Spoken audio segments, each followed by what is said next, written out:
Do I sound okay? Yep. And we are live, guys. Hey, on this week's show, we talk Saints and Odell Beckham. They need to sign him. We debut our 2022 Saints Happy Hour bracket, and Dave is going to lose his mind over Drew Brees' latest Ponzi scheme investment opportunity. Thomas, hit that intro. Hey, Ralph. What up? Ralphie, Andrew, Y'all and Saints Dave. Happy Hour podcast? All right, I got a little intel. Your Saints Happy Hour podcast? Yeah. It's a joke, all right? And I'll tell you what. You, Ralph, you mispronounce everything, okay? I listen, I go, what the? Does he not know the English language? All right, Ralph. Try to get an English class in there every now and then, okay, pal? Andrew! Think you're smart, huh? Think you're smart? You're in big trouble, pal. You piece of shit like you for breakfast. And then, of course, there's Dave. Dave, a little obnoxious? Got a little bit of chip on your shoulder, huh? You gotta cut people down all the time? Is that what you gotta do? But know that life is good. Appreciate it. Do what you do. Keep on keeping on. Shooter out. All right, everybody, welcome to another edition of Saints Happy Hour podcast. We are live on Twitch. If you aren't, follow us on Twitch. Remember to subscribe to Saints Happy Hour wherever you get your podcast. Also, become an annual patron at patreon.com/Saints Happy Hour to get the best podcast every day. And you get 2 months for free. Sign up at the $12 level. You get the Smoke Monday everyday t-shirt. Making it Thomas, hit the rain. sound. Thank you to Every day. Jason DeJong. He signed up with Prime. It's amazing. You should do it. Lots of new subscribers on Patreon. I want to thank Sean, John, William, Langston, Joshua, Spencer, and Jonathan. They all signed up last week. Thanks to Midge, CJ, they upgraded to the $12 annual level. Remember, you got to be $12 annual to get your Smoke Monday Everyday t-shirt. And thanks to Billy Joe in stereo for subbing with Twitch Prime for the first time. And Andrew's dad just did it for 4 months, giving me the Juge inheritance bit by bit by bit. I appreciate it, Mr. Juge. He actually doesn't give it to me. It's to Thomas, straight in Poland. It's like Monday laundry. It is? Speaking of which, did you What's know... my mom been doing? What's my yeah, mom been giving? Did you know you can support the show for free every month? If you use Amazon Prime, all you have Throw to him do off his game, Dave. is go to twitch.tv/Saints Happy Hour and type in !sub in the chat. It's that easy. Thomas made step-by-step instructions for all of you people. So go ahead and do it. Even if you're listening to the audio-only version of the show, click the instructions, then click the link. You can do it every month. It's not a one-time thing. It's to support the show. It doesn't cost you anything, and we get Jeff Bezos' money. Dave, as you interrupt me, what are you drinking? I was going to ask, what's my mom giving? Is she donating enough? Regina? Do we need to, She is. shake her down? I think she's at the $7. She's at the upgrade, man. She needs that She's t-shirt. at the $10 level, but she opted out, so I don't have to send her swag. So we even get more money. She needs that because we don't have t-shirt, to- man. She don't have needs to the give her the Smoke Monday t-shirt. I feel like that's sacrilege that she would not wear the Smoke Monday. That she would turn down the Smoke Monday t-shirt. That feels right. like a problem. Yeah. I don't know. All right, what are you drinking? I am drinking. I haven't started drinking this. I'm about to start drinking it now that I'm done with the beer I was drinking. This is a rum. Andrew, take note. This is from Barbados, the island of Barbados. It's Foursquare, bottled in The 2009. island. Very good. 60% alcohol. Pretty good. This was a birthday gift from my friends. They all chipped in to buy this bottle. Kevin, you still working on the same rot gut whiskey? Yeah, Busker. Jesus. Well, how much is left of that bottle? About like yay much.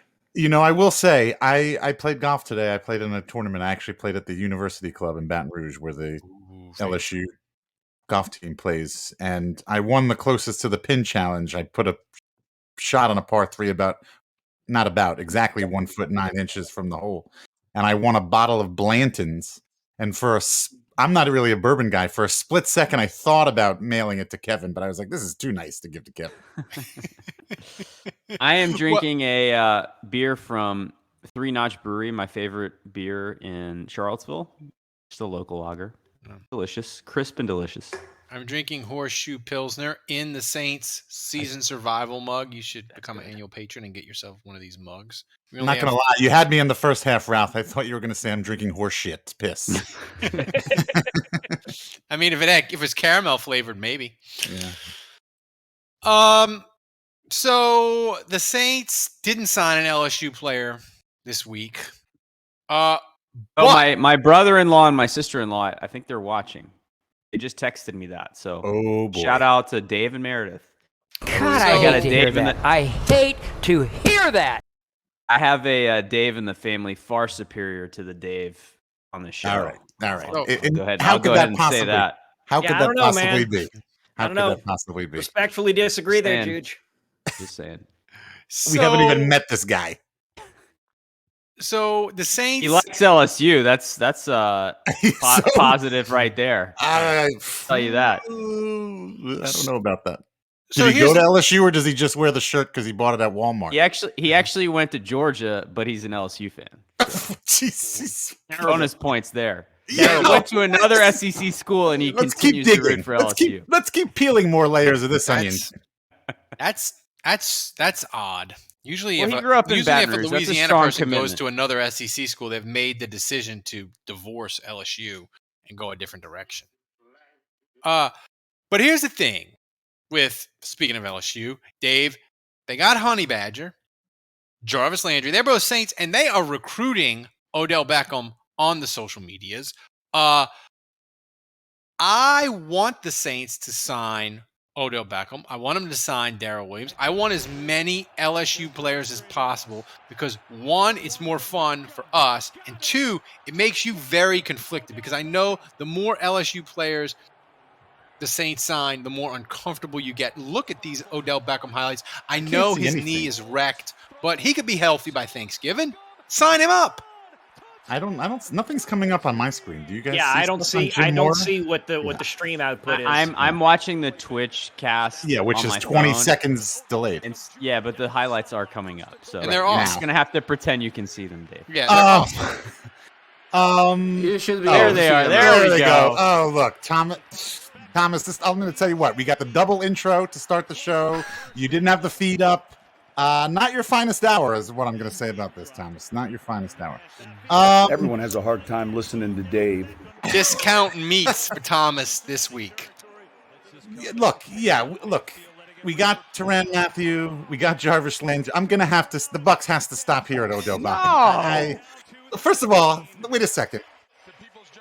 I want my off-season LSU Tiger binge off-season. That's what I want. I want to binge on LSU players, sign Darrell Williams, bring back Quan Alexander, sign Odell Beckham. Why stop there? Go get Zach Mettenberger, make him the fourth quarterback.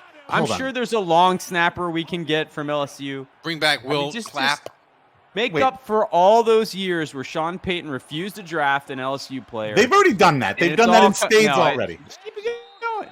No, wait a minute. Correct me if I'm wrong. Odell Beckham Jr. tore his ACL in the Super Bowl, right? That is correct. Yeah. Did I remember that correctly? Okay. Yeah. Okay. Who was the wide receiver from Alabama that none of you guys wanted to touch? Jameson Williams. Jameson Williams. Not true. Let me get this straight. Hold on. Let me get this straight. You didn't want Jameson Williams because you thought his knee was dust. But now you want Odell Beckham, who's 15 years older, 10 years older, or whatever, who had a more recent ACL surgery. Ralph, you are just moving the goalpost, dude. Wait, no. That is incorrect. I didn't say I wanted to give up a first-round pick for Odell Beckham. This is incorrect, Dave. I wanted Jameson Williams for the T-shirt alone that you could create, the Jameis to Jameson T-shirt. Yeah, I wanted how long that's going to last. That might have a short shelf life. We'll have to see. Might. Yeah, because they're going to sell out. But listen, if Odell Beckham wants to come to the Saints, Kevin, for the Jarvis Landry low price of $3 million, who am I to say no? It's not like they're going to pay him. Look, if he wants to come to the Saints for $3 million, yeah, Exactly. we'll take him bum leg and all. That's great. Exactly. You No, know what I this is don't about. understand. Like, I've seen so many fans on Twitter be like, I don't want Odell Beckham. We got too many receivers now. I mean, if he wants to come and he wants to come for cheap, let him come to camp. Let him find his way onto the team. And if he gets cut, he gets cut. If he makes the team, he makes the team. But Hey, Tomas, check the timestamp on this. if he wants to be on the Saints as the fourth receiver on the roster, I mean, would you prefer Callaway? Would you prefer Oh my Traquan God, Smith? they got to get rid of Marquez Callaway. Yeah. Oh my God, Traquan Smith isn't going to get snaps. What about little Jordan Humphrey? Look, that's why Dave doesn't want this. Let's get go. to the bottom of it. Dave is worried. They get Odell Beckham. Little Jordan has zero shot of making it. He's like off the practice squad. I was gonna say his already with Olave and Michael Thomas coming back and Jarvis Landry. I mean, he's already been bumped down to what, maybe 6, because you've got Traquan and Marquez after that. So I would say I've already mentally kind of said goodbye to him. Oh damn! Stop the show, guys. Saint and Tiger gifted a tier 1 sub. Wow. 10 subs, man. 10 subs. 10 freaking subs. Saint That and is Tiger. amazing. You see, he loves all the LSU talk. Right. You know, we've got a buddy that's where's Wave Saint, or Kevin, Tulane they need to sign Odell Beckham so Tampa can't in November when they need a receiver and everybody wants to play with Tom Brady. Sign Odell Beckham now, and not only are you helping the Saints potentially, but you're screwing Tampa. I think that's the way to go. I mean, look. I mean, an injured OBJ, he's no Roydell Williams. Am I right, Dave? Yeah, no Roy Williams. How injured would Odell Beckham have to be? Oh, we're talking about the UNC coach. How injured would Odell Beckham have to be for you to not want him to be in camp and you'd rather Kenny Stills? How injured would he have to be? Are his feet missing? One of them. If his feet are missing, maybe. He could be like that guy from South Africa with the blades. If his feet were, you could get him blades. I don't know if they'd allow that, but sure. I appreciate the Tulane bit. Kevin, by the way, thank you, Andrew. I think I'd rather Odell Beckham if he was missing his legs from his knees down instead of Kenny Stills. I think I'd still take Odell Beckham. Yes, no. Is Andrew frozen, or is he just? No, I have. You guys have the Ring doorbell. Do you guys have that? Mm-hmm. Well, no, I don't have it, but I know what it is. So I just get my camera. It's a motion detector. So my camera in the back here in the backyard is just saying that there's motion detected. And so I'm like, oh shit, is there a bear in my backyard? But it's just raining. I think it's just the rain that's triggering. Andrew doesn't know football. I got a little freaked out for a second there, but we're good. We're good. Andrew, you were worried you were going to have a situation like Kevin, huh? That's right. Going to put it out I was worried a woman was going to come into my house. One of the all-time great moments on this show. By the way, if you know people that vote for the Louisiana Sports Writers Podcast of the Year, is that coming up? Know people, if you have contacts, we are entered. Again, we need to freaking win this award. Pull some strings if you know some people. If you vote, are we going up against Moscato? No, Ralph's pants just got tighter. Vote early, vote often. I'm sure. Basically, the president is my buddy Raymond Parch III, who runs the Lafayette radio station. That's fucking illegal. So spam his Twitter account and make sure you tell him to rig it for us or else. Well, who votes on? How does this voting work? I don't understand any of this. I don't know. The sports writers, man. Who, like Jeff Duncan? Jeff Duncan is never going to vote for us for best podcast. Well, he could vote for us, but they have a committee. They have a committee of like. That's a good tease, Dave, for a segment we have coming up. Jeff Duncan is involved. Nice tease by you. Yeah. Of course, foreshadowing, if you will.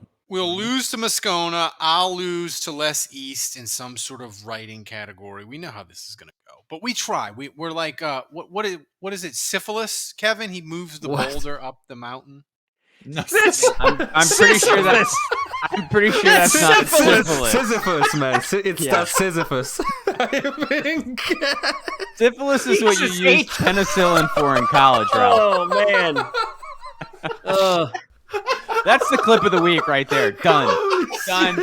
Lock it in. Mail it. Done. That might be the earliest we've ever had one. Yeah. I'll tell you what. Now we're going to win the Sports Writers Hall of Fame for best podcast. That's our entry right there. Yeah, what was that? Syphilis that pushed the boulder up the hill? No, I mean, like, you know what? I'm done. Look, I know Matt Moscona has a good show, and he's like listened to us before. He's joined us live before. But come on, there's no way it's as funny as our podcast. Yeah, it can't be this. I don't know Greek mythology. You certainly don't. You know Greek venereal diseases, though. What do you expect? I'm checked out, man. I'm going to Paris in 9 days. That's wild, man. Syphilis. Who's the guy? Syphilis. Who's the guy again? Syphilis. Syphilis. He pushed the boulder up the mountain, and then it crushes him, and he has to do it all over again. Yep. Never learns. He never learned. I don't know. When he pushed the Who's boulder, that defensive tackle for the Saints? David Gonorrhea. Dave Cariello. So they're going to sign OBJ. I'm going to put it out into the atmosphere because I want it to happen because it'll be great for the show. It'll be fun, incredible. You got the sauces.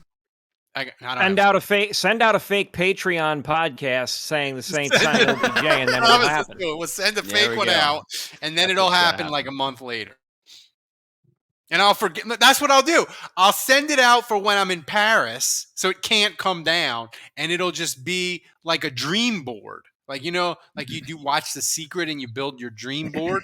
That's what it'll be. It'll just be out there for all the world, and Odell Beckham Jr. will sign sometime in July. I gotta say, of all the cities that Ralph could go to, for him to go to Paris, where they're notorious for having a short patience with Americans, especially when they mispronounce things or say things or like, no, don't talk to me like that. No, stop. My wife says if you say bonjour to them, they're nice to you. Yeah, I just picture Ralph being like, could I have the escargot? And they're just like, no, leave, please. Ralph leave the restaurant, monsieur. Ralph's gonna be at the restaurant, and he's gonna be like, "Hey, look, can we get some chicken nuggets for the kid, and can we get some chicken fingers for me? Thank you." Who are we kidding? Ralph's gonna be looking for the nearest KFC when he gets to Paris. Excuse me, do you have any caramel bourbon? That's right. Give me your finest 19th century apple cider caramel bourbon, please. Monsieur. If you want a caramel, you have to go to the candy store. Red light district. Wait a minute. Don't go to the red light district, Ralph. I just feel like Ralph goes down in flames in Paris. I don't see how this goes well. No, dude. Google Translate on the phone. You just say, "Oh yeah, how do I ask for?" Yeah, that's gonna go well. The good news is Ralph is your handicapped, and so they'll probably be nice to you, and they'll, Oh yeah, got that I'm getting in everywhere free. In Paris, getting in everywhere free. You get in. Crippled people get in all the museums free. The Louvre. I demand photos. Is that in Photos? Did you look that up in Photos? I demand photos of you in a beret. Everywhere for free. And a black and white striped shirt. I want the beret. Wait a minute. Going back for Ralph 1 second. Steves. Going back to the podcast thing for 1 second, the awards. Wait, is there a banquet that they have? Yes. Where is it? Well, it's in Lafayette, I believe. I was gonna say if it's in New Orleans, wouldn't we get to go? Wouldn't I at least get to go if we're nominated? We could celebrate. We win, I'll go. We could celebrate the award at the Olive Garden. Oh, okay, right. When is the award given out? I don't know. Now, Ralph, I gotta say, if you go to Paris, and I don't think an Olive Garden exists there, but if you find one and you take a picture at an Olive Garden in Paris, I feel like it unlocks a portal to a new dimension. I'm Googling Olive Garden Paris. Guys, do they have it? My wife said absolutely said positively no American fast food will be eaten in the 10 days. Well, that's a good news because Olive Garden's Italian, so that's perfect. That's right. Oh wait, they do have an Olive Garden in Paris, Texas. No, I'm kidding. Well, I mean, they do have an Olive Garden in Paris, Tennessee. Texas. Yeah. Do they have? But do they have a Dunkin' Donuts? Oh my God, I don't know if they do have a Olive Garden in Paris. So, speaking of potential disasters, Brett in Lafayette says there's a Hooters in Manhattan, so anything is possible. That's right. Manhattan, Kansas.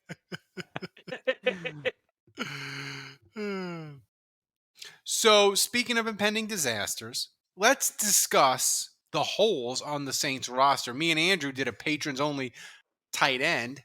It's questionable. Backup running back. Right now, the roster for the Saints, Kevin, pretty much finished, wrapped up, kind of little finishing touches here or there. But if I said to you, you can only fix one question mark for the Saints that you have, and you can only make it average, like tight end, backup running back, whatever hole you think is the most important, you can only make it average. Which hole do you say, I'll take average there? Like, you can plug the hole with like Billy Mays. What do they call it? Flex Seal? You can't really fix it, but you can plug it with the Flex Seal. What do I want to have as the average hole? Sorry, I just got back. I missed that. Sorry, was Ralph talking about how to cure his syphilis? Syphilis. Roll the ball. You roll the ball up the hill, drink the penicillin, and then it crushes you at the bottom, and then it burns when you pee, and you have to do it again. I'm sorry, I'm not like you, Mr. I wear the tweed jacket, I smoke a pipe, I know Greek mythology. Sorry, Juge. Nancy Beans. That's a good question because my inclination is still to say tight end. Like if you told me Krull would listen, I'm gonna hang on to my hopes for Krull until there's nothing left. But if you told me that Krull would do well in camp and do enough to become the starting tight end and would be an average tight end, I would be fine with it.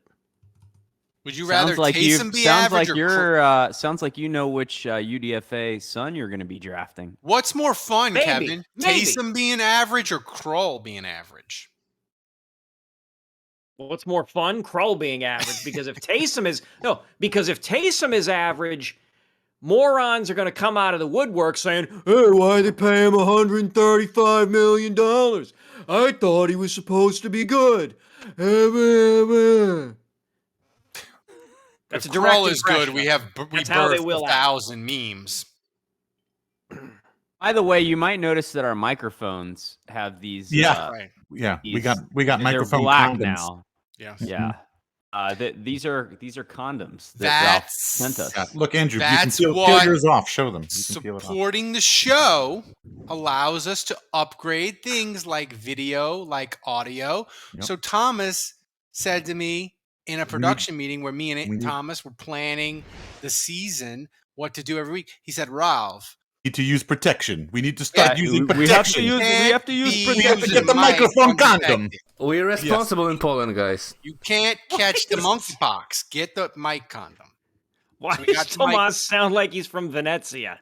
I don't know. But he said that's what I feel like I'm practicing very safe podcasting right now. That's right. And it's because of patrons like you support the freaking show. Now you will not catch Sisyphus.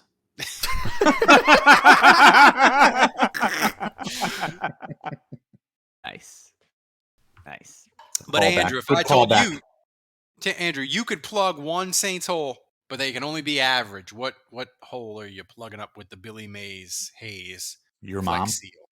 Too easy. I like the tight end answer, but since I can't give that, well, I could give that, but I feel like I'm just taking Kevin's answer. I'll go guard. I'll go guard. I feel like we're hoping that Andrews Pete comes back from his injury and he's fine. He's good. He's back to his highest level. And I think a lot of us are hoping / assuming that year 3 is going to be when the light comes on for Cesar Ruiz. But both of those are kind of ignoring the reality that Andrews Pete was really bad before he got injured. And he's coming back from a serious injury. And Ruiz has never been good. So you've kind of got 2 guards that are starting for you that are major question marks. How big of a step up? And if you promise me that it would be okay, I feel like that would be huge. How big of a step up would it be for Ruiz from where he was last year to average? Like, how big of a step up is that? So with him, it's more about consistency than it is about. I don't think it's that big of a step up because I think there's been times where you've seen Ruiz play well. It's to me, and we've always said this. We've said this a lot on this podcast. It's not a capability issue with him. It's not he can't do it. It's more like in between the ears, consistency, doing it play in, play out. You'll see 3 quarters where Ruiz looks pretty good, and then his head starts swimming. He gets confused, and then there's like a whole series where he's just getting the quarterback crushed. And then you see that's the only film that people see, and you see the memes, you see the tweets, and that's what gets put out there. And you start to feel like he's awful, and then that's not the case, but consistency is a major issue. Dave, I know how we can fix tight end. Last week, Drew said he might come back to play football. He didn't say what position he was going to come back and play. Joke I've ever heard. Taysom is already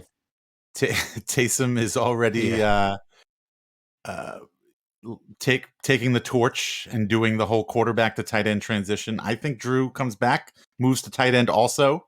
We've got 2 former quarterbacks playing tight end. Problem solved. Drew's going through some stuff. He's tweeting. He's trying to tweet through it. He's tweeting about how he missed Mike Thomas. He's going through some stuff. But Dave, did you see Drew Brees' tweet about the hibachi grill? No, I heard about it. Getting after some hibachi. Oh my God. It's bad. Dave, it's bad. It's bad. Drew Brees just got fired by NBC, or I guess he's going to say that he quit. Oh, it's his Instagram. But Drew is clearly bored because he's going off the rails with the social media. He's tweeting about his kids, Instagram. He's heavy on Insta. But he's doing the stories now, and he's posting about his kids and all their sports. And just he's got a lot of kids, and they play various sports. So that's all out there. And he's got the hibachi grill going.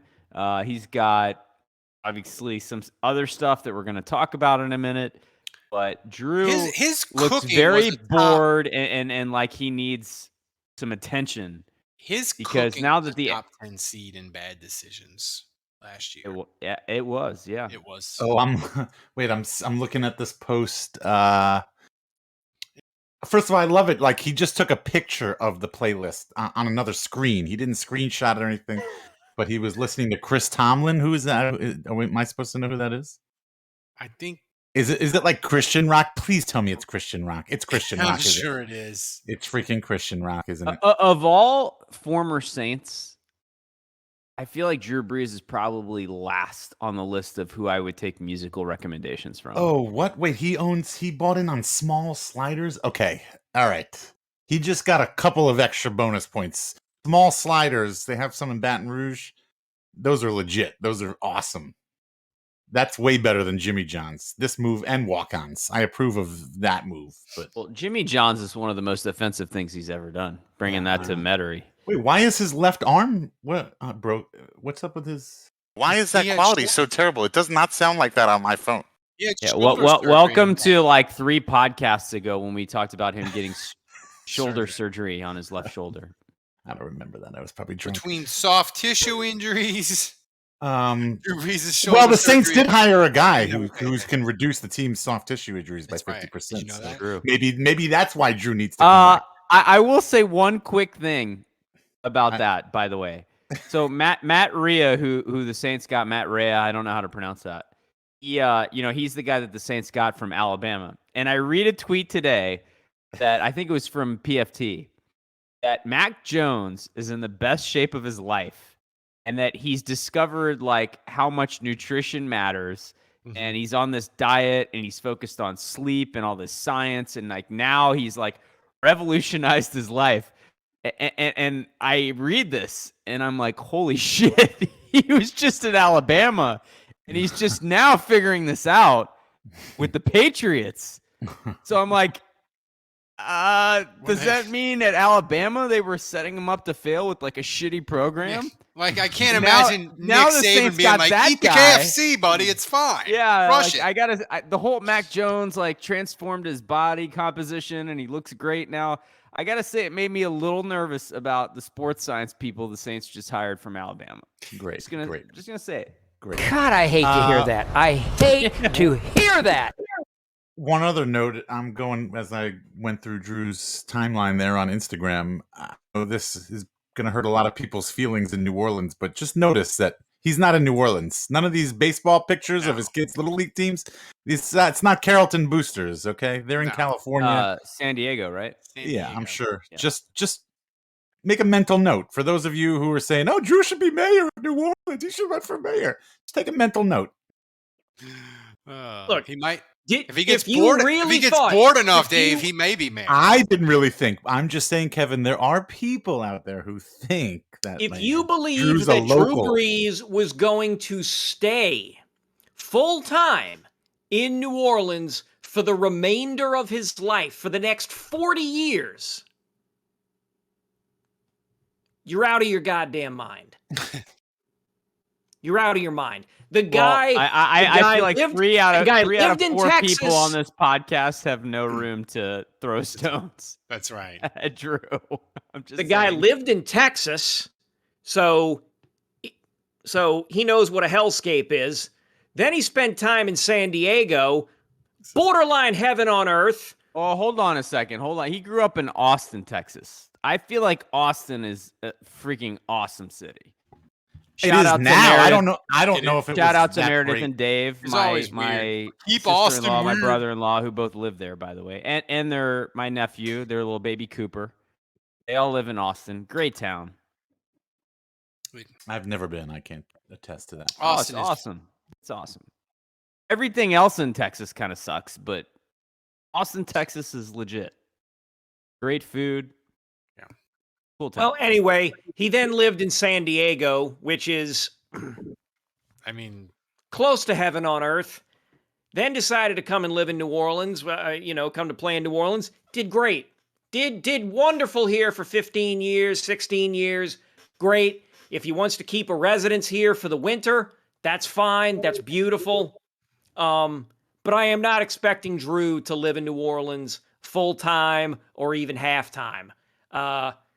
Drew is Drew could be here part-time at best. I'll be in New Orleans more times during the football season than Drew. Because I'll be in for like 4 or 5 months this year. Hopefully. You are more likely to play quarterback for the New Orleans Saints next season than Drew Brees is. You never know. Speaking of Drew, Dave. Speaking of that's a great tease by Kevin. Transition. You sent a group text around. You were irate about Drew's latest investment, something called the New Society. I'm not. It's like Web3. Right. This looks like a worse idea than Blue Diamonds. Not sponsored, by the way, guys. It's funny that you say that because when it was brought to my attention, that's what my buddy said. He was like, "Fake Diamond Boy is at it again." Look, no, I don't hate this. I didn't know anything about this. Why not? Well, I know some of the people that have like started this whole thing. Well, that's strike one. I mean, I'm not saying I'm friends with them, but I know who they are. Illegal. But so I'd never heard about this, and obviously because of this tweet, I started to look into it, which is obviously that was the intent of this tweet. Web3 is basically like NFTs, so at some point they're planning on minting NFTs. I don't know what they're going to be. I'm assuming they're going to be New Orleans related. You can have your own New Orleans NFT. They have a Discord. Yeah. You have to join. Yeah, you have to join their like Discord. every NFT, right?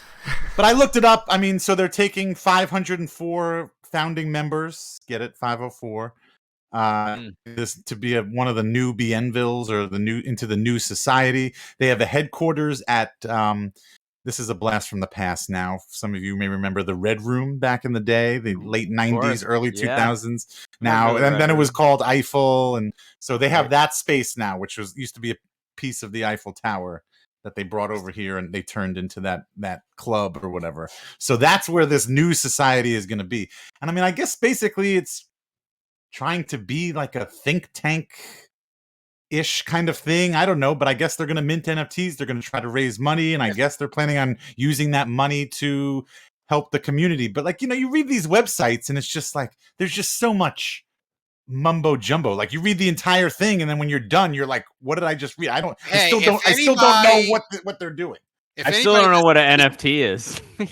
That's the thing. Is like I don't think Drew knows what an NFT thing is. If anybody this whole thing, hold on, Ralph. This whole right. thing reeks of like Drew probably didn't even pay the $2,000. The people that are running this thing were probably like, Drew, we'll cover the cost as long if you just send out a tweet.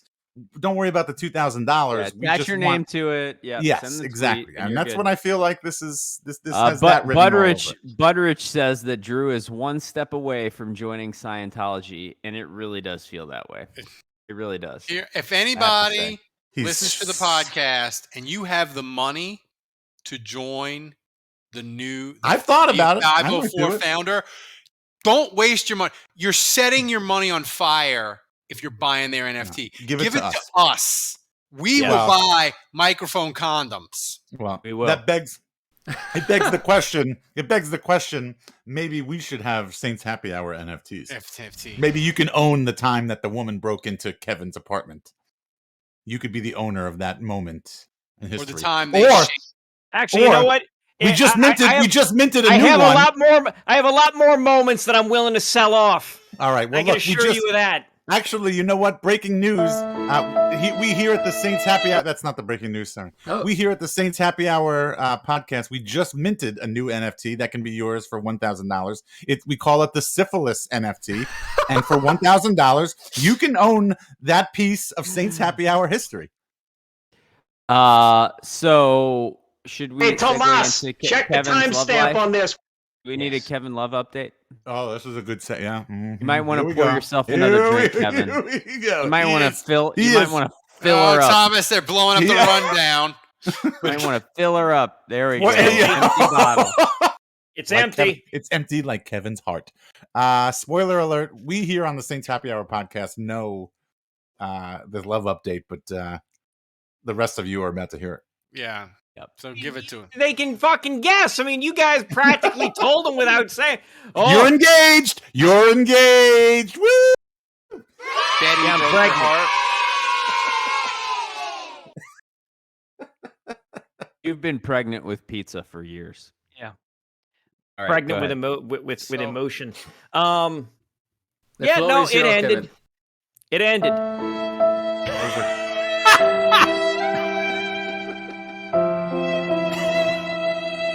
I feel like Thomas had his finger on that button, the violin button. He's like, waiting for the right point, and he just hit it like Sproul's cutting on a dime.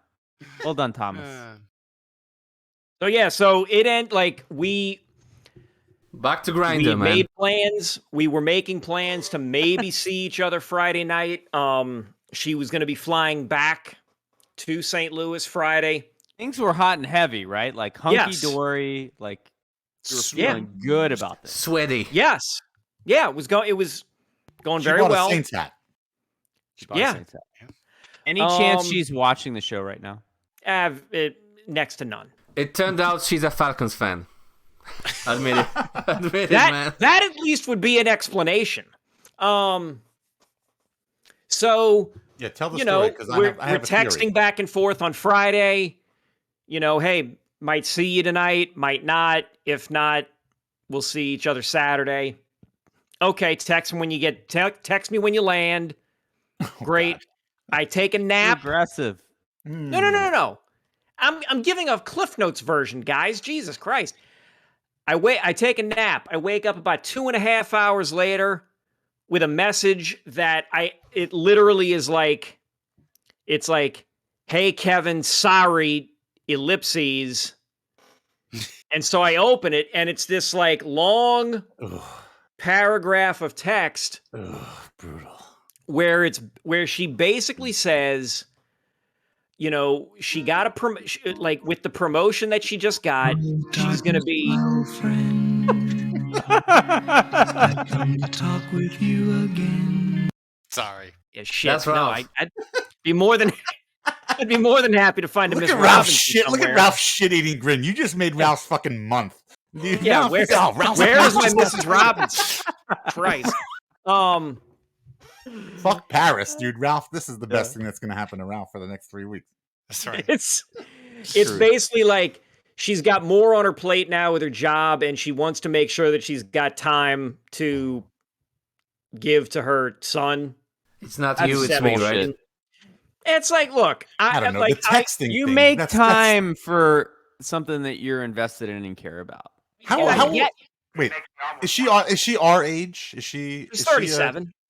That's millennial. See, that's why. This is what How old millennials is her do. kid? The text, the breakup text, the text to break up. That's a that's millennial move. See, that doesn't necessarily bother me. The text messaging, but it just bothers like me, Kevin. That's what's important. It bothers Andrew. I just no. I just want to have, like, I just want to know, like, when did the change happen? Okay, this is where I come in.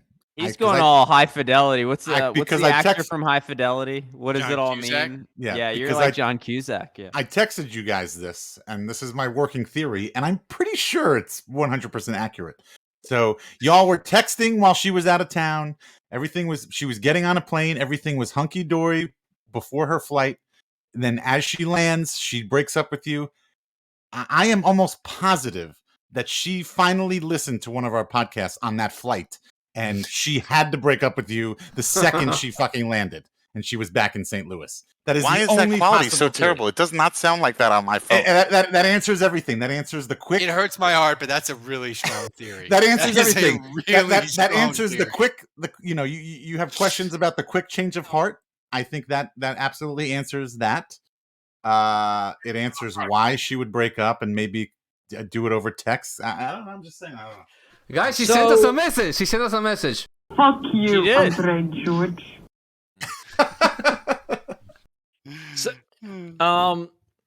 So I was at a coworker's going away party, and I was telling a coworker about this, or a former coworker who I'm still friends with. Male or female? Female. Mm-hmm. And I told her, like, my theory. I told her there's part of me that wanted to reach back out to her.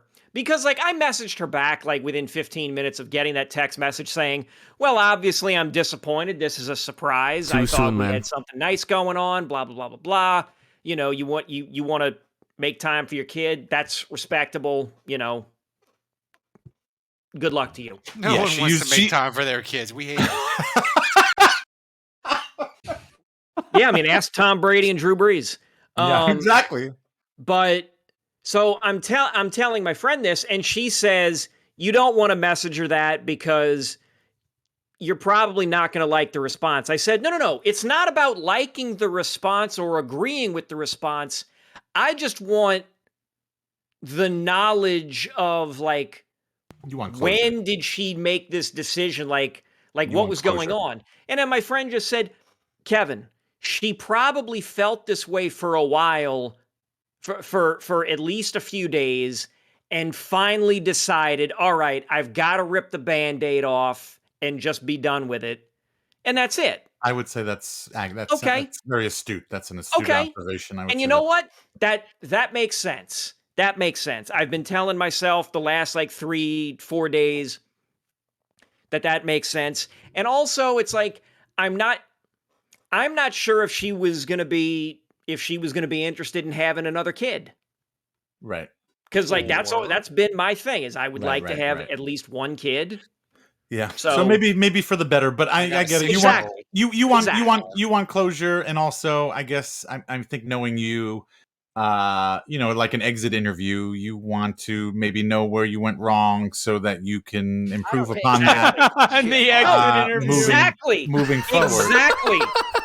Exactly. I don't even want to try and you don't want to make the same mistakes over. No, exactly. Look, I'm Kevin, not even here's interested. One thing though. You want to give it a pay raise. Kevin, here's a bit of advice for you. If you want a child, you might want to remove the microphone condom. I'm just saying. And stop using Grindr. You risk Sisyphus though. But you risk Sisyphus. So damn. Tough thing to juggle there. So shit, I lost my train of thought. It was real good. That was real good shit, you assholes. Along with the condom. No. It was before that. It was I was saying you wanted closure. You wanted to know where you went wrong. Like, that's the thing is, I'm not interested in trying to talk you back into staying with me. Right. You don't want to just literally fuck up the want next to know girlfriend. What made you think, okay, Kevin's not the one, or Kevin's not right for me. Let me know. Right. Let me know. Yeah. That's fine.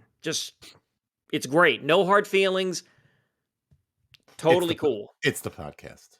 I binged on the podcast. It's you, Dave, not the podcast. Listening to the podcast. Speaking of the podcast, Ralph, is that Odell Beckham as a fathead on your wall wearing a condom? It is.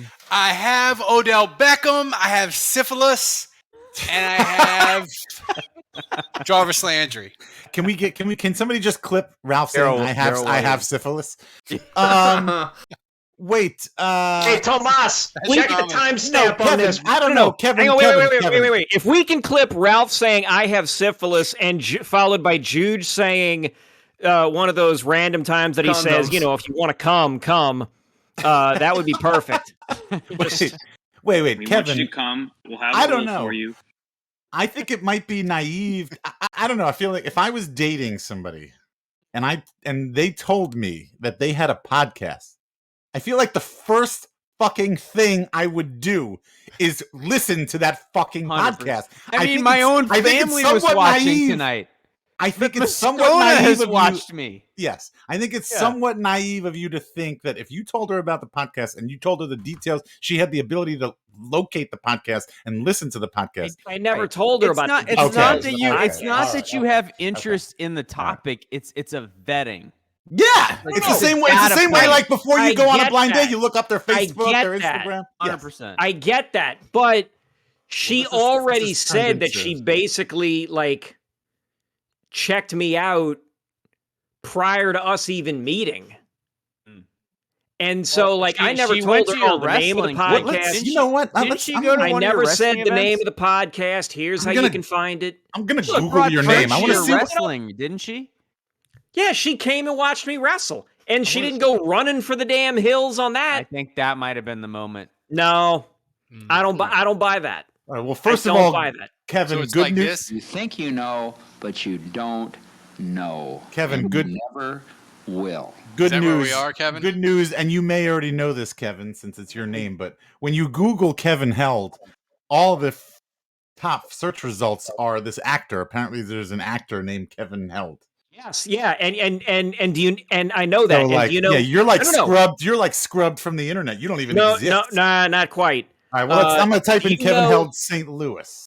Do you know who that Kevin Held actor is? Actually, does some. I want to say he does softcore. Yes, softcore homosexual pornography. Oh, that's. Wow. This podcast just gets better. He happens to also be on Coffee Meets Bagel. Look out, Moscona. We're coming for you, baby.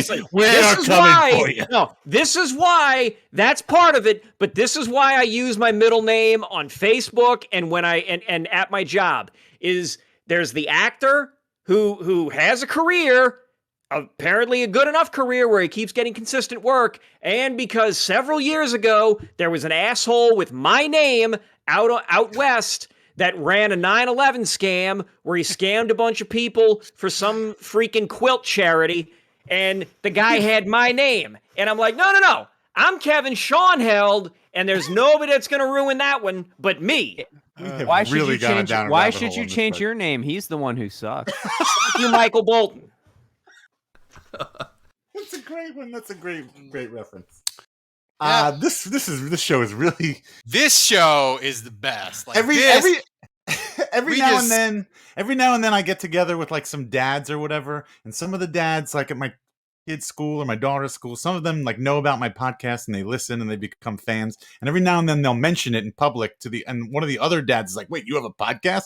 And then they like start asking me all these questions. And that happened this weekend. And I think there might be a dad. And like this is going to be his first podcast that he's listening to, and he's going to be like, "What the hell? What is going on?" You're welcome. Yeah, you're welcome. 15 minutes. Man, of it's football. like Michael Jordan. It's like Michael Jordan said, you never know when somebody's going to see you for the first time, so you got to be at your best. We'll see. Dad, friend of Dave. His name is Will Smith. His name's Will Smith. Ironically, of course it is. We'll see you on Patreon. That's right. In our Discord after you sign up for our Patreon. That's right. I might text him out of the blue. I don't even ever text this guy, but I might text him and be like, "You should listen to this next podcast." Yep. I got a lot of problems with you people.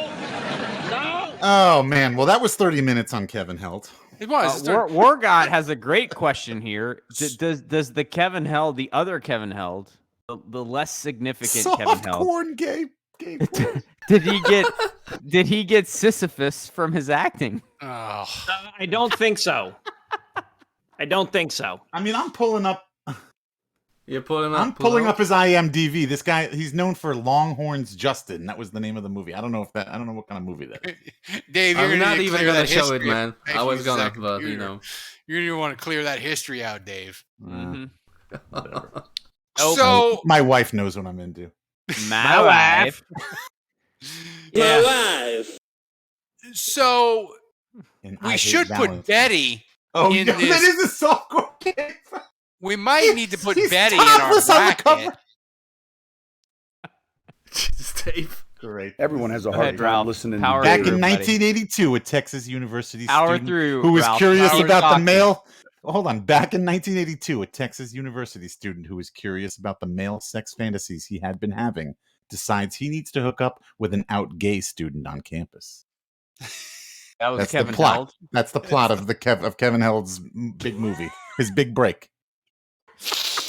This might be, if we had a bracket of most off the rails podcasts. Yeah. Oh, this could be on it. This oh, would yeah. be a number one seed. Oh yeah. The you last better- 30. The This show Kevin from Love start update to was like finish. 30 minutes. I mean, show is Also, I think Kevin broke the fucking air conditioner in this closet. Ever since Kevin came over here, this shit has been hot as balls. Like, I don't think the AC in this closet works anymore. Is it you need sticky a or cold not? beer. You need a cold beer. So, one of the traditions of this podcast is once the draft is over and free agency is over, we go off the rails like tonight. But another tradition that we've been doing, like Kevin and Andrew, Dave, we've been doing the Saints bracket for 6-7 years. Yeah, years. We've been doing the Saints bracket. So we're going to announce the bracket. And now that we have Thomas in the fold working for us, he can do fun, graphic, exciting, debut, video, excellent type things. Thomas, get the video ready to debut the bracket for the 2022 Saints Happy Hour bracket announcement. Roll it out, Thomas.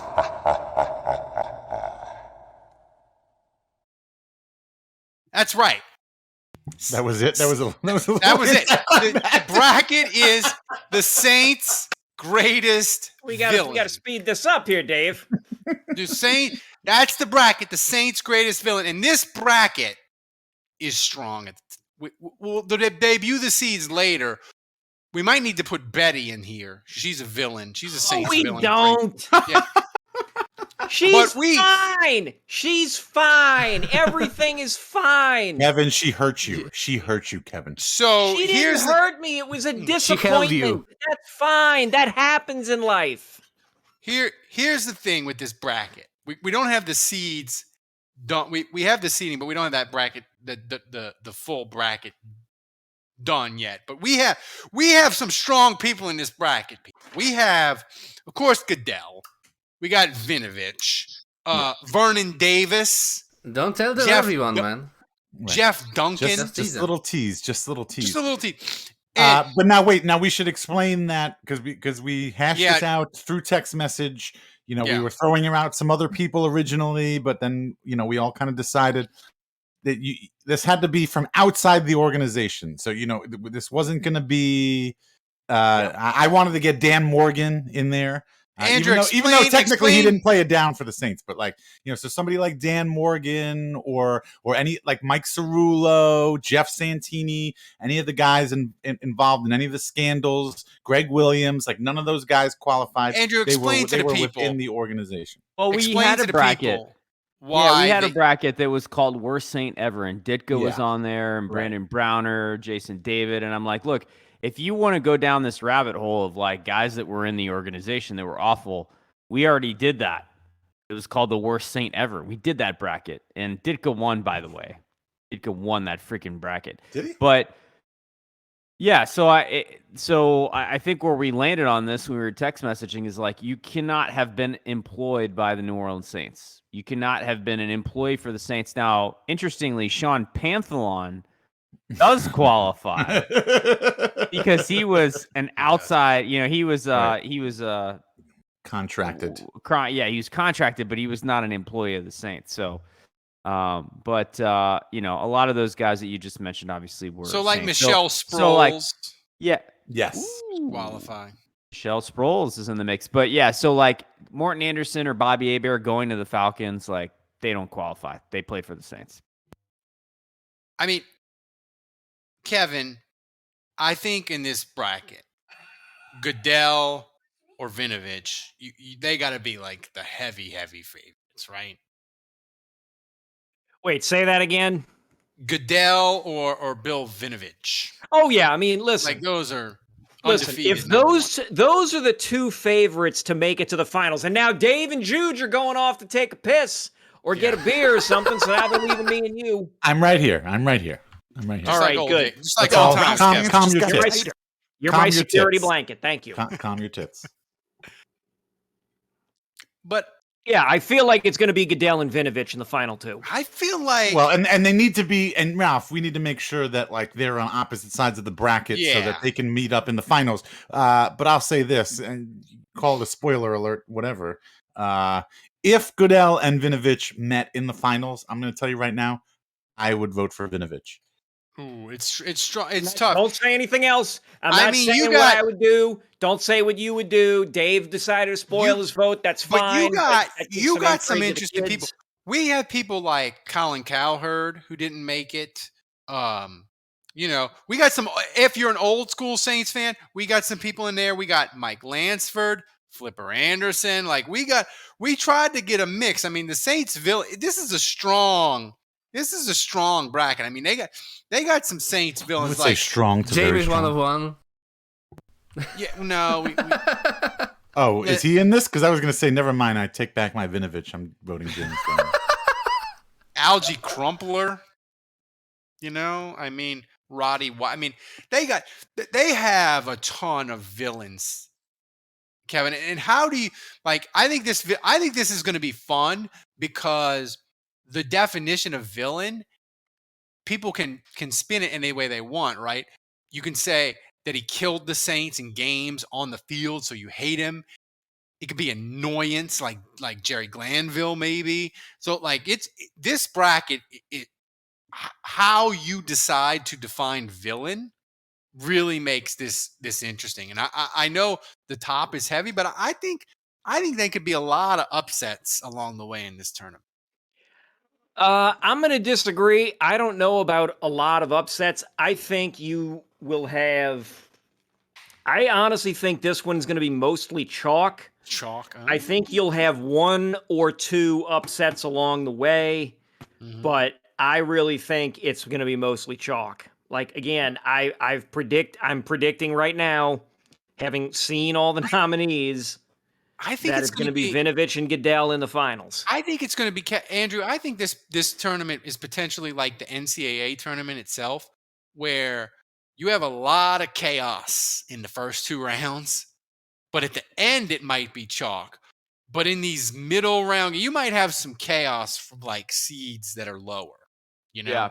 I mean, we got yes. Roddy White will be in there. Mike Marino. That's right. Yeah. No, I'm excited to get some patron and commenter involvement. So I'm going to be excited to see where your votes go. I think that's where things could get swung a little bit. But yeah, if Roger Goodell doesn't win, I mean, this is like Rafael Nadal at Roland Garros at the French Open. This is like Federer at Wimbledon. You know, Goodell in this bracket is the heavy favorite. I don't know. I feel like Goodell and Vinovich on either side. Like you got, it's like LSU 2019 and like the best Nick Saban Alabama team. And they're speaking of LSU, have the Saints signed a LSU player yet? They've not during the show. Go Tigers! Probably they'll sign Odell Beckham the moment we get off the air. No, thank you. So the bracket's going to be amazing. Like we're going to do this and we'll start it. War God is saying that we should have a Discord poll for each matchup. Can you do Discord polls? Is that Thomas? Can you do that? I'm sure Thomas can do that. Okay. Yeah, we're gonna have Discord polls. We did Twitter polls last time as a tiebreaker in the Drew Brees. I think we can do both. Yeah, this time. Like I think we should have a poll before the podcast, and the patron vote counts as 1 point. Yeah, and Twitter. Oh, I like that. Oh, there you go. That's right, because we have 4. Okay, I like that. And this bracket, it's going to be amazing. It's going to carry us once I get back from Paris. We'll do this bracket, and it'll carry us all the way until training camp, where right before training camp starts, we'll do the UDFA Sun Draft, because Dave, you get offended if we can't see any of the UDFAs. They can't practice even one time. We got to do the draft before they practice. I promise we'll do it. Ralph, are you going to hop over to Poland while you're in? Are you going to hop over to Warsaw while you're in Paris? Or is Thomas going to go to Paris maybe? Yeah. How far is that away, Thomas? Is that like 2 Paris? hours? Yeah. Like 2 hours. Holy shit. 2-hour train ride? Yeah, that's like 1 day. Like 30 hours, maybe. So before we get to trivia, I want to remind people, you got till June 1st. You got till June 1st at like 1 o'clock when I leave for the airport. You got to get signed up as an annual patron to get your Smoke Monday t-shirt. And remember, you got to do it annually. I'm sorry, smoke what? I'm sorry, smoke what? Smoke Monday every day. Monday every day. I mean, that t-shirt, look at it. It's amazing. We got 39 people already signed up, new plus annual patrons that are $12 or above. Even before we had the idea, you get it automatically. So sign up before June 1st. You get the t-shirt. You get 2 months for free. We're giving away the story. You should really sign up. That's an amazing shirt designed by Dave. Do it. We'll get it to you. You will have it for training camp. Ralph, how you feeling about the nerds these days? Dude, the fucking nerds. I got so many receipts. I'm so tired of all these freaking... The only thing that is more fun to me than banging on the nerds is banging on Bucs fans. Because those corn cobs... I thought you were going with that. The corn... Look, they're going through my Facebook and LinkedIn. How long ago was that? Your head shaved there. I had to shave my head I did a thing at work. You lost the bet. I know that. I lost the bet. I had to shave like, that's head. An old photo. It is. I mean, look, like, how old? Like, probably like 5 years.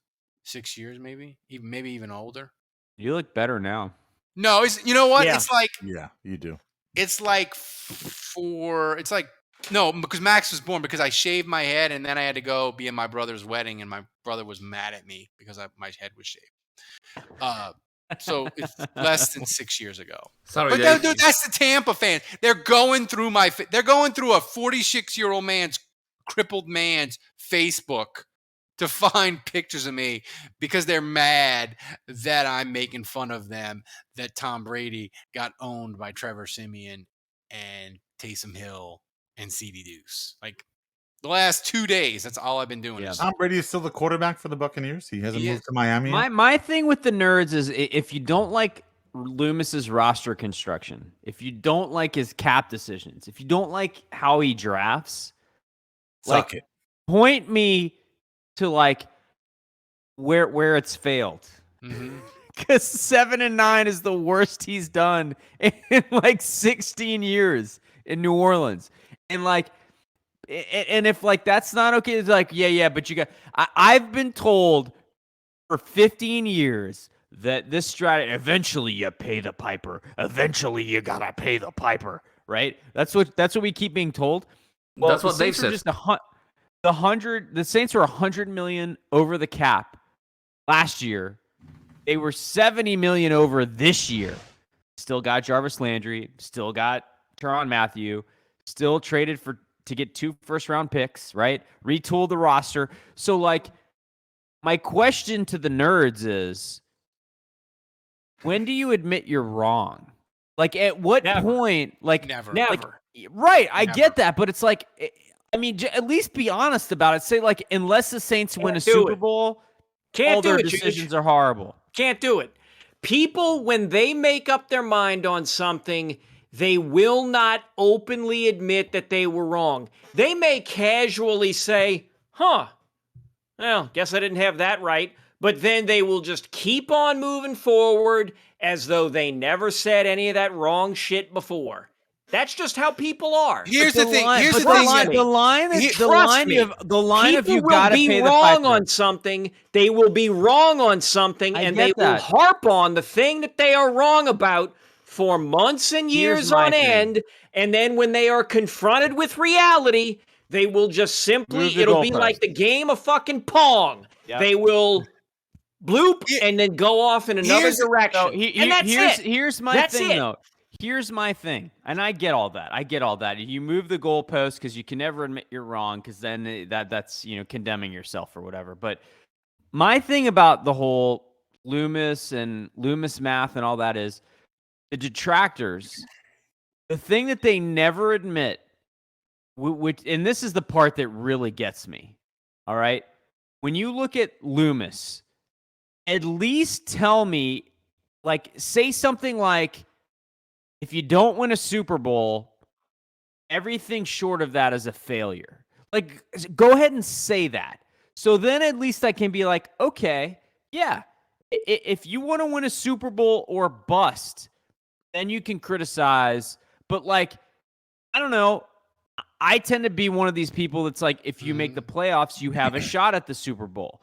And we don't really know how the playoffs are going to go. It's a crapshoot because it's single elimination. And case in point, with the Saints in the playoffs the last several years, weird shit happens, and you lose a game that you thought you were about to win, right? So I just feel like get in, and I feel like the Saints are due to get in the playoffs, not really deserve to be there, and win games they're not supposed to because of weird shit. I feel like they're due to have an incredible run when they're not as good as they've been in years past. I think the mindset for a head coach is we got to get to the Super Bowl. That's where we're going to get to. I feel like hold on, but Ralph. You can't get to the Super Bowl if you don't get to the playoffs first. No. But I feel like the mindset of a general manager is we just got to get to the playoffs. Like those are their goals. Those are their all time. Like Dennis Allen, like as a head coach, you got to get to a Super Bowl, win a Super Bowl if you want to keep your job. If you want to be a good general manager that just keeps their job all the time, if you just keep getting to the playoffs, you're fine. I think you're fine. Let me exactly ask what you you're this, saying. Let me ask you this, Dave. Would you agree? I'm going to make a statement. You tell me if you agree or not. I think 10% of the fan base or less is Super Bowl or bust. Yes. Everybody else is like, I hope I have a good time on Sunday. I'm going to take my kid. I'm going to take my family, whatever. Yeah. I hope I have a good time on Sunday. I hope the Saints win. I hope I if get they some make the extra playoffs, football. that would be amazing because then I get more games, and I hope they win that one too. But that is their mentality. Yeah, and I think that's kind of the same thing if you're a general manager. Like, you just want to get your team into the playoffs on a regular basis, and you then Right. and that So at when that you're point running at a that point you business- rely on your coach to coach the team And so when take 'em you run further. it, when you're running that business, and you want to appease to the 90, let's call it 90%, even though I think the number's higher. Let's say it's 90% of the fans. Let's say you want to appease to 90% of your fan base by making the play, like trying to win on Sunday more times than not, maybe making the playoffs as a wild card. That is a better business proposition than Super Bowl or bust. Yeah, and these nerds are telling you, no, that's wrong. You want to rip it to the studs. If you're not going to win the Super Bowl, rip it to the studs. I want to give it. You want to pick first overall, rip it to the studs. Your cap number needs to be 0. Cut all your veterans, trade everybody, get as many draft picks as you can. Make sure you go 1-16 in the process because you got to get that first pick overall. I want to give an example. You got to get it. And meanwhile, let's make sure fans suffer through all 16 losses that you're going to have in a season, and that's a better business proposition. We're talking about the Dolphins, but right? Kevin, I want to give an nerds example to people of a podcast that I was listening to. Is I'm going to butcher his name, but Shale Kapati and somebody else. It was from The Athletic and somebody else, and they were rating. Ralph can't say anyone's name right. They were rating the 5 best GMs and the 5 worst, and one of their criticisms of Buffalo was, I shit you not, they were like, well, they traded up for Josh Allen, but they couldn't have known that Josh Allen was going to be a star quarterback. What the fuck are you talking about? Right. Buffalo literally knew it. They literally said, we got to get from pick 21 to in the top 10 so we can take Josh Allen. Like, that's not even a Saints thing. Like, if you're not going to give a team credit when they trade up and get it right, like, your opinion doesn't matter. Like, because if a team trades up and they get it right, the correct answer is, I was wrong about that. They got that one right. Correct. I think the That's correct. I think the most interesting thing, the most telling thing in this whole conversation was what Andrew said at the very top. He said the worst season Mickey Loomis has ever had in these last 15 years, 16, 17 years, 7-9. You know, that's right. That's a pretty impressive. Mm-hmm. That's a pretty impressive stat. I mean, I know, 7-9. That's not sexy, but for that to be the worst, for that to be the floor. You know, we always talk when we talk about the draft. We always talk about guys and having low floors, high floors, low ceilings, that kind of shit. You know, the Saints would be one of those players where you say, well, he may not be amazing, but he's never going to be terrible. And that's kind of like, you know, that's what we've got. Isn't it about winning games? Isn't the NFL as a business about winning games? It is. Like, I feel like the nerds are trying, and maybe 5% of the fan base are trying to infect us with this theory of you got to win 13 games or more. If you're in the 10 to 12 range, that's actually that's worse. ignoring. That's actually worse than winning 2. Well, they're ignoring right? all business, you know, repercussions. They're not thinking about what's good for business. They want. I had the name when it was Ben Baldwin. They're not thinking about the Bills. So. You know, they're not thinking the same way that the owner is thinking. I want to win a Super Bowl. I want to watch the Saints win a Super Bowl. It's not like I'm anti-winning a Super Bowl, but this whole thing of being in the 10 to 11 win zone, that's just I'd rather just lose a bunch and have a better draft pick. Have we seen the teams at the bottom? You'd rather be the Browns? Detroit, New York Jets. They're consistently down Jacksonville. there. Jacksonville. They win 5 or less games every year. What's it like being a fan of those teams? And how is picking in the top 5 going for them? Horrible. And the Saints Saints do it every year. Has it fixed their fortunes? Well, it's do free agents want to sign there? It's kind actually some of them do, and somehow it still doesn't fix the problem. It's kind of a twist of irony because or it's really like a circle that never ends, because you've got bad teams, and they're bad because they're terrible at drafting players and making good decisions, and then they lose more games, and then they keep getting high picks, and then they just keep drafting bad players, and there's no break in that cycle. Somewhere Circle along of sadness. it's got to be broken. Here is what I submit to the nerds. If you're going to bang on the Saints, if you're going to tell me that Mickey Loomis's cap management is awful, if you're going to tell me that the Saints draft poorly, if you're going to tell me that their roster construction sucks, okay? Tell me what the record has to be for you to be wrong. I would humbly submit, if the Saints go 10-7, are you wrong? Yeah. Yes or no? They make the playoffs. If they make the playoffs, are you wrong? Did you make a mistake in giving them a D in their draft grade? Did you make a mistake when you wrote that article and said Mickey Loomis is a bottom 5 general manager? No shit. I have seen those articles. They exist. Where Mickey Loomis say no, because 10-7 is not worth giving up a future first. That's what they would say. And they're nerds. And you know what? If they truly believe that, then they should never, ever run a business. Ever. Ever. And watch football. Like, what's the point of if you can't I don't want to necessarily be the arbiter of that, but at that point I would ask, what do you enjoy in life? Period. Like, what do you enjoy? What does it take for you to enjoy something? Look, I want the team to make the playoffs. That's it. How do you get to the Super Bowl? Well, you have to make the playoffs first. And we've seen that if you make the playoffs, we've seen sixth seeds make the Super Bowl. We've seen that happen. We have seen, I believe it was the Giants, we have seen sixth seeds make it to the Super Bowl and win. And beat undefeated teams. Correct. That's correct. So again, for me, and we're due for that. I just want to say, I want to make that point again. We are due for that. Yeah. Make it to the playoffs. That's it. That would be the most. Now, hang on. Now, if you want me to assess, well, was the Chris Olave pick a good pick? Go back to what I said in the podcast after the draft, like what Olave has to do. I said something to the effect of he needs to have 1,200 yards, around 8 touchdowns. He needs to be a potential offensive rookie of the year finalist, something like that. That's for the pick. If you want me to say, well, what do the Saints need to do to have a successful season? Make it to the postseason. Make it to the postseason. That's it.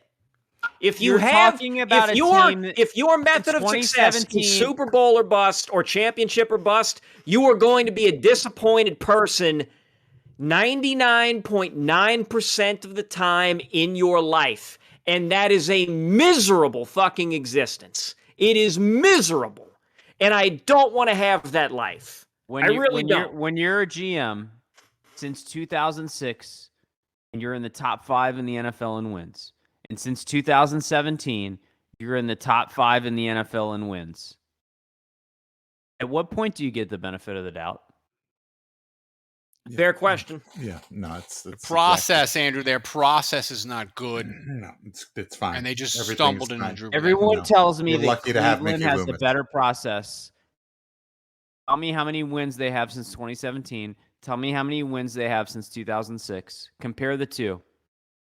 But apparently Cleveland has a better process. Let that sink in. Yeah. That's right. Fuck out of here. Yeah.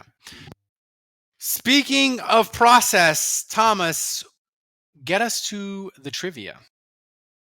The trivia for tonight brought to you, as always, by the one and only Budrich. And the trivia question is, which team do the Saints have the longest home win drought against? Ravens? My gut says Ravens. But that But I don't. That silhouette looks old as dirt. I don't think they've ever beaten the Ravens at home. So if you've never beaten the Ravens at home, how do you have a drought? Because you can't because to have a drought, you have to have a win and then a long dry spell and then another win. But if you're 0-7, that's a drought, right? Yeah, that is a drought. I think it's the Ravens. I would say the Ravens. I think it's the Ravens. Final answer. Already? No, yeah. I gotta think some more. Maybe Dave knows. Yeah. Well, didn't we just have a podcast about how they haven't beaten Cincinnati at home since like Boomer Esiason or some shit? David Klingler. Yeah. I was thinking. So I remember.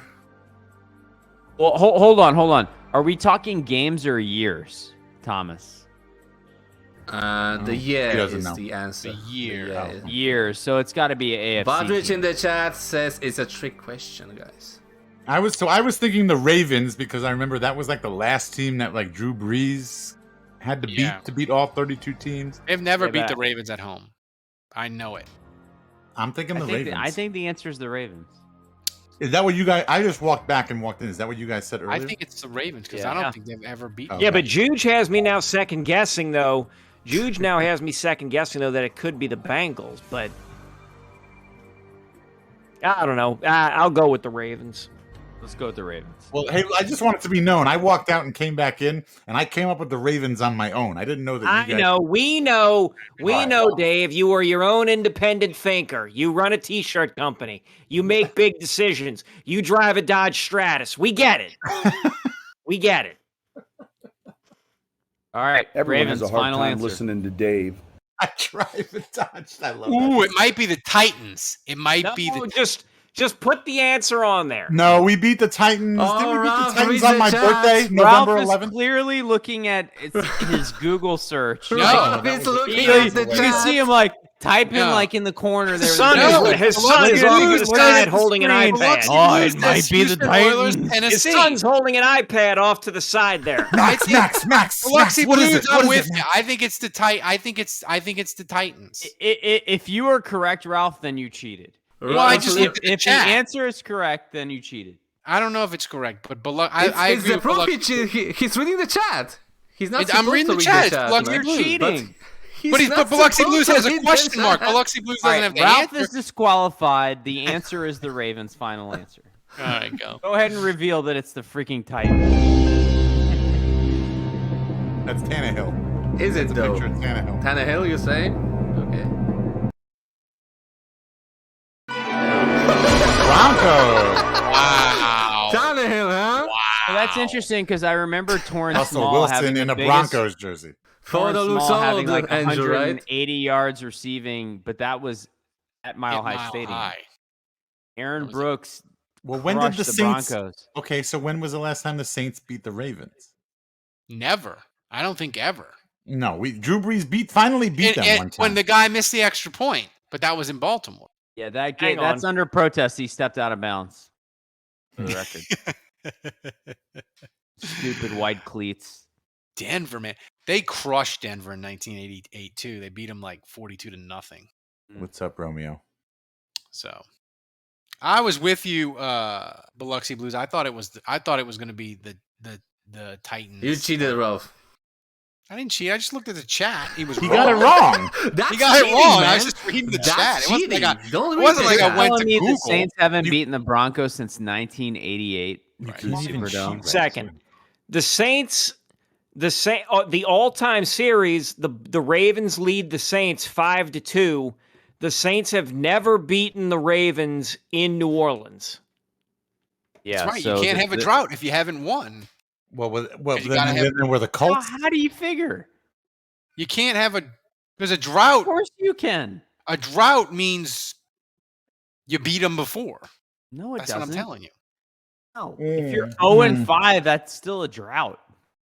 Andrew, don't argue. He already Googled it, man. He already I don't know. Wait, so I'm looking up the Saints versus the Broncos. Suspect. I'm looking up the Saints versus the Broncos here. And the I drive a Dodge Stratus.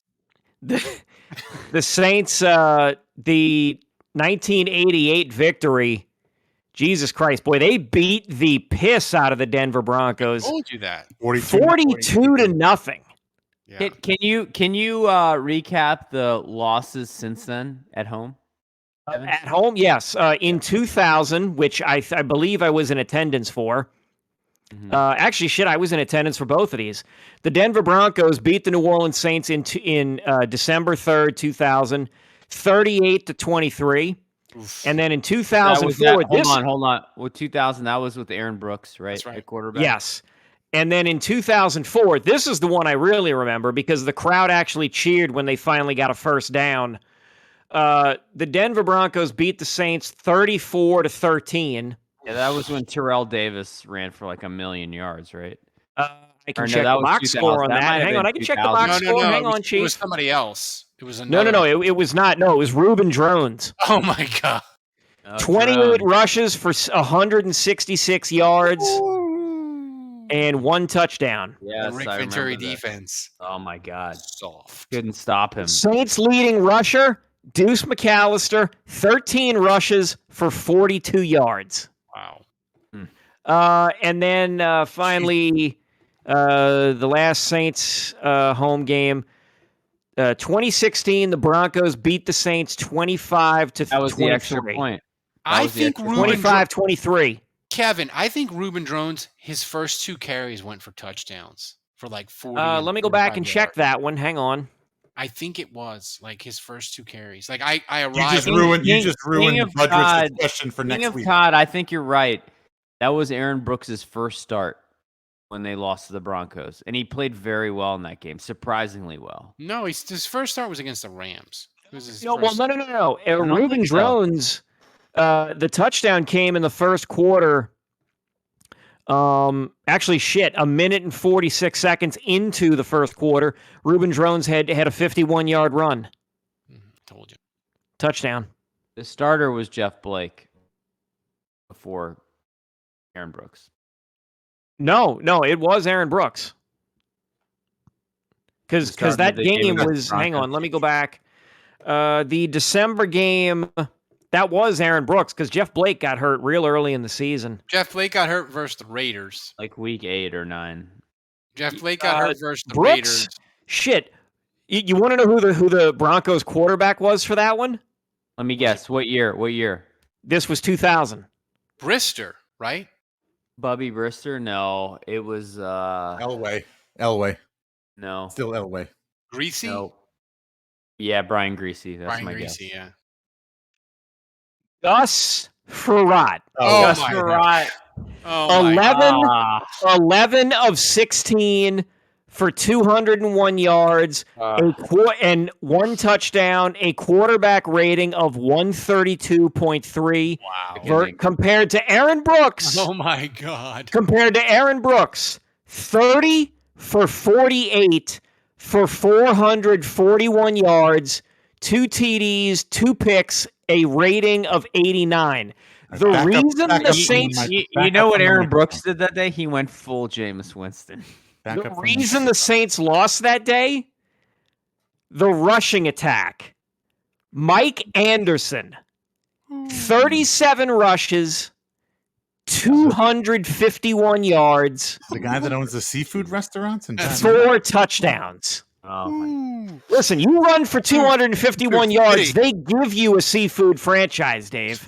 Wait, no, that's not the same guy. Ralph, how did we not put Mike Anderson in the Saints villain I don't know. bracket? My God. Too Wait, fitty. Thomas, production note.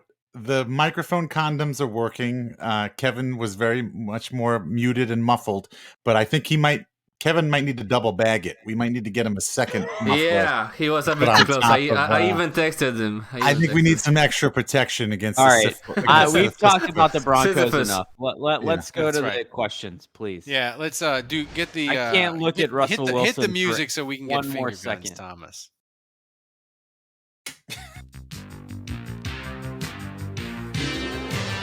Shake weight.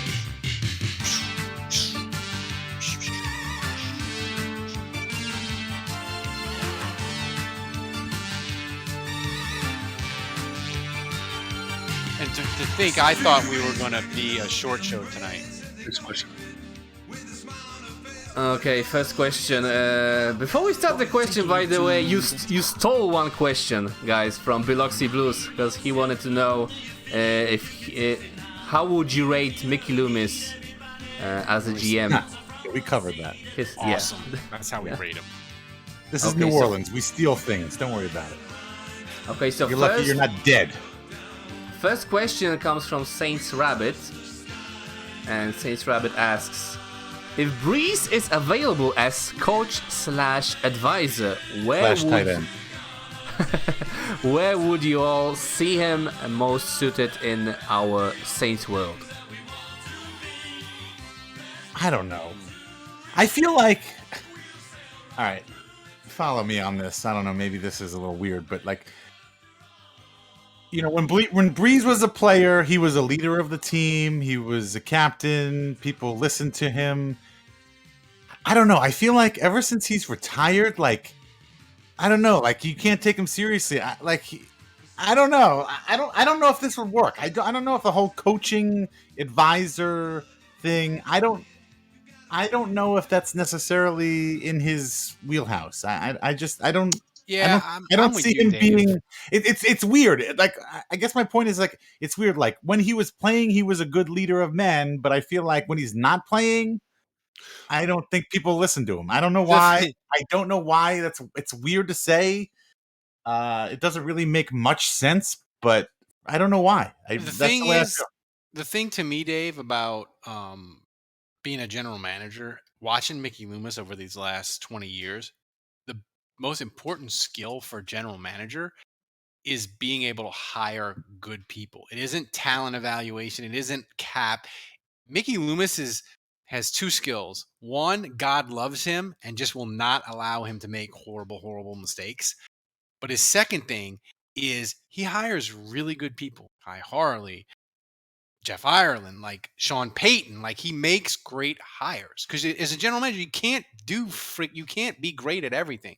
And I don't know, like is Drew Brees, is he good at hiring people? His decisions off the field, pretty shaky.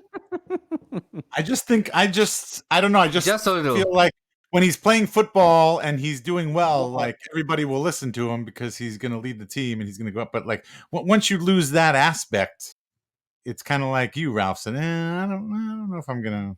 I don't know if this guy. I don't know if I'm really gonna. I mean, he can eat the tape, but I don't know. It's just weird. It's just weird. It seems like that. Yes, it's not translating over to his post playing career. All right. And there's something to that. I don't know what it is. I don't know what you would call it. I don't know what you would say. But so to get back to your original statement, I don't think what you're saying is weird.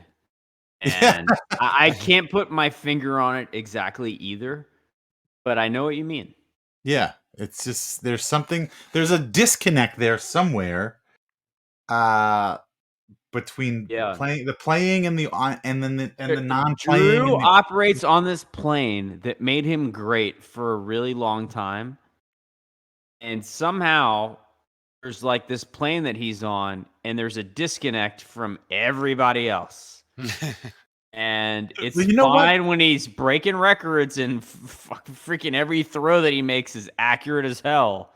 But when you enter a different portal, which is like relating to people. Yeah, right. You know what? Actually, I'm thinking about it now. We're kind of talking through. We're spitballing here. Workshopping this. Yeah, we're workshopping it, brainstorming, whatever. You know what? Actually, maybe the fact of the matter is Drew really isn't that great. Drew's, as far as a leader, whatever. Like he's as far leader as of men. He's a normal guy. He's and maybe the situation is like you said, Andrew. When he was playing, he was doing great. He's a very athletic person. He lets his body of work on the field speak for itself. And, you know, as long as he's breaking records, like you said, as long as he's putting up these gaudy numbers and breaking records, you know, everybody's just going to overlook the fact How could you doubt him? Yeah. How could you question anything? But now that all that's gone, now that the shine is gone, it's like, he's just a normal honky white guy. I don't know. He's, I mean, what?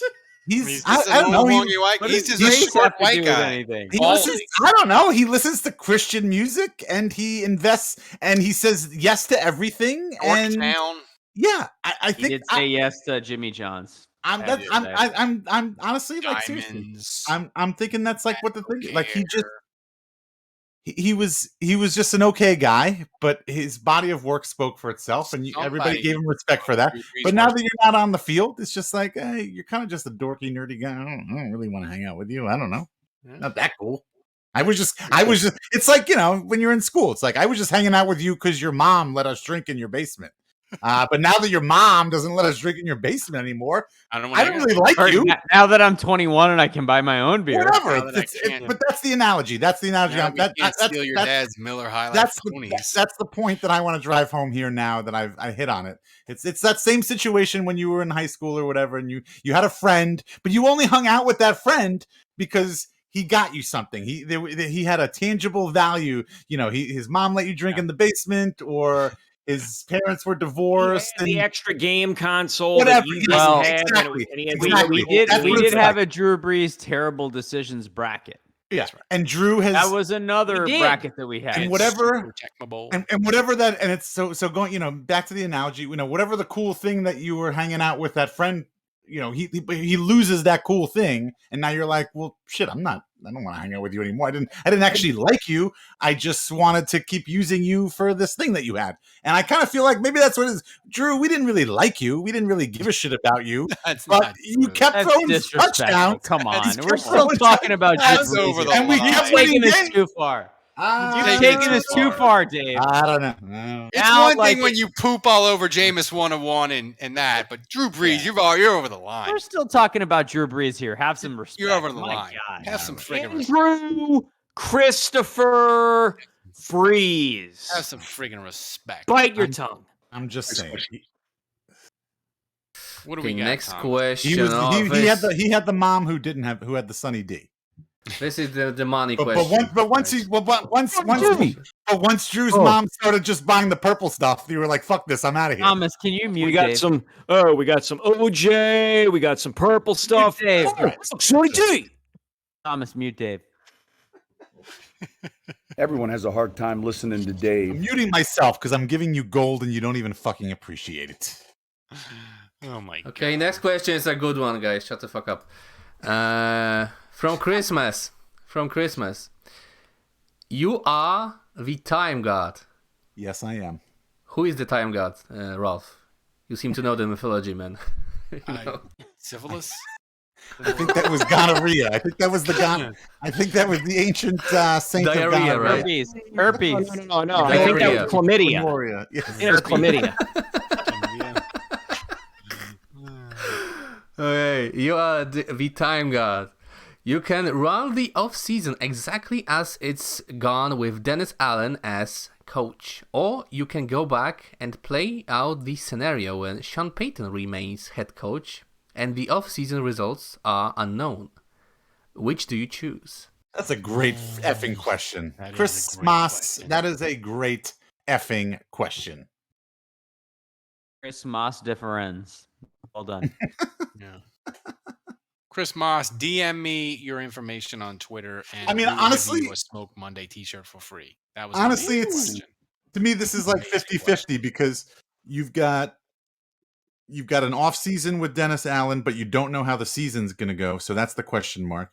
Or you've got an off season with Sean Payton where you don't know how the off season's going to go, but you most likely kind of know where the season's going to go.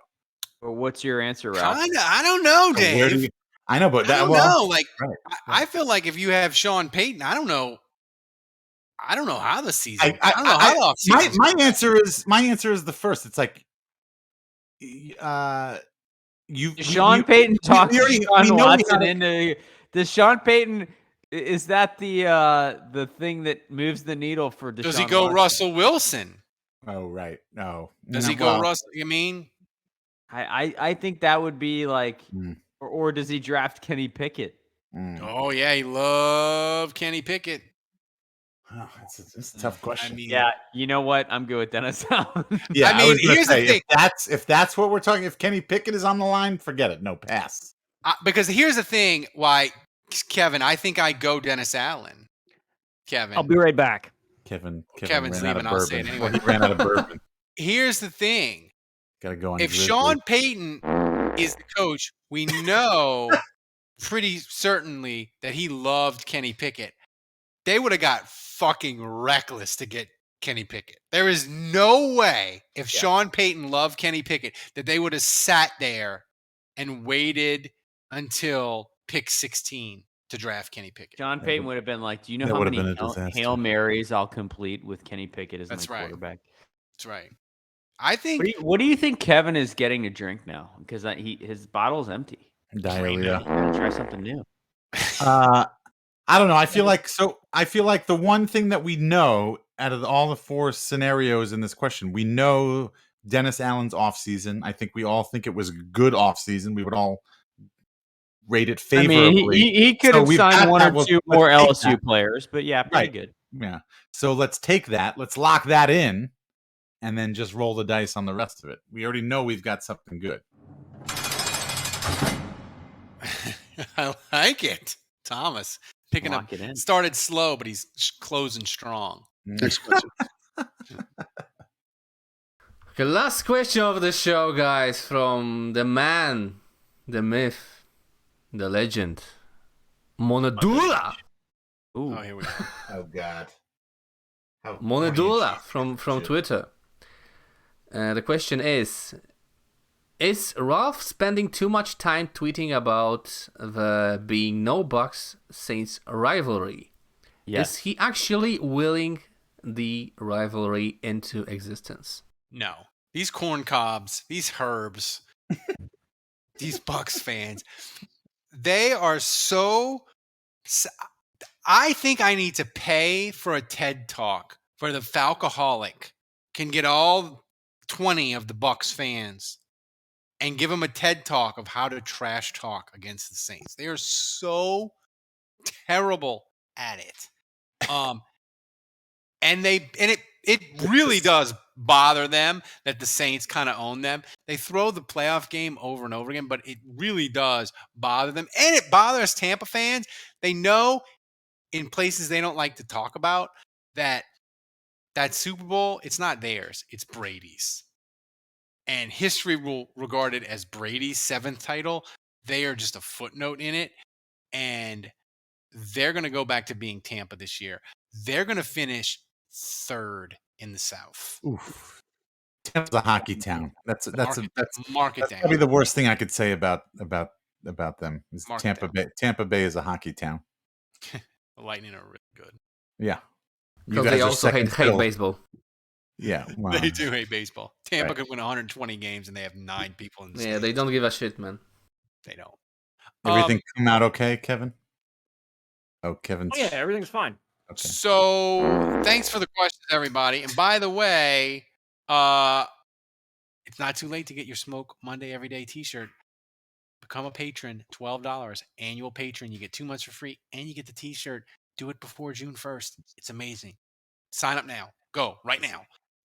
Thomas, what's the clip of the week? Okay, we had many clips from last week. Last week was show was awesome. So shout out to Shaq Nido, Biloxi Blues, Nikolai, Vince S77, and Romeo for clipping their favorite moments. And Romeo, nice, thanks. Yeah, clip of the week by Mike Bagger. It's a short one, so pay attention. The legend of Mike Bagger, Vance. I have a question for you, Dave. Sean Payton is gone, and we know Sean Payton embraced... Is Dave frozen for you guys? Dave is frozen caveman lawyer. Okay. Yeah. I was going to say, he looks frozen for me. That was the winner? That was it? Yeah, that was the winner. I didn't even have to be there. That's why he's the winner, man. Yeah. I think that's the point. That was the most amazing show we've ever had when Dave stopped talking and was completely frozen. Well, Thomas, check the timestamp on this one because this one had a couple of a couple of jokes I think that are gonna live on in mythology jokes. Saints Happy Hour history. I think I think Sisyphus is definitely gonna have to be on eventually.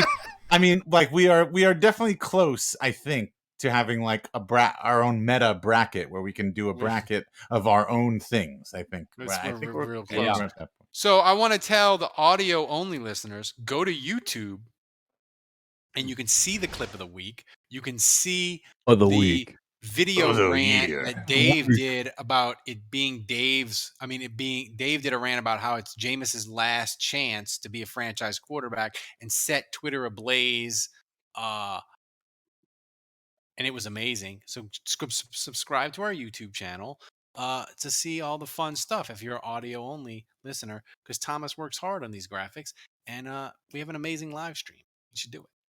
Just saying. True. So, guys, thanks for joining us. This one would put in the Hall of Fame. This was amazing. It went everywhere. Off the rails, in the ditch, on fire, just chef's kiss. It was immaculate from start to finish. So for Dave, for Andrew, for Kevin, I'm Ralph. Remember, kids, don't shoot your dick off. Don't get syphilis. For Thomas, running the show back in Poland, as always, does an amazing freaking job. Until next week, the bar is closed. Back on the dating apps.